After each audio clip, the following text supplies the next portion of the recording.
Hello সবাইকে, দেখুন এই মাছটা কেমন করে ছটকাচ্ছে আর কি অসুবিধা হচ্ছে আমরা বুঝতে পারছি না। কালকে তো ওষুধ দিয়েছিলাম তাও এরকম হচ্ছে, আর অনেক দিন বয়সও হয়েছে বলে এরকম হচ্ছে হয়তো। কিন্তু অ্যাকোয়ারিয়ামটা যতটা পাচ্ছি এখন পরিষ্কার করে রাখার চেষ্টা করছি। আর চারদিকটা মোটামুটি ওই স্টোনগুলোকে তুলে নিয়েছি।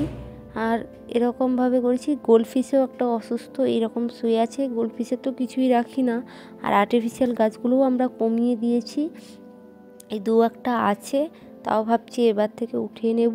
আর আর্টিফিশিয়াল গাছ থাকার ফলে হচ্ছে কি না জানি না, কিন্তু বয়স একটা তো নির্দিষ্ট বয়স থাকে, তার জন্য হতে পারে। কিন্তু এটা কি প্রবলেম একটু কেউ জানলে কমেন্ট করে বলো, আর কি ওষুধ লাগবে আর একটু কেউ বলো ভালো হয়। এটা দেখে খুব কষ্ট লাগছে, তাই আর ঠান্ডাও পড়েছে, তার জন্য হচ্ছে কিনা সেটাও বুঝতে পারছি না।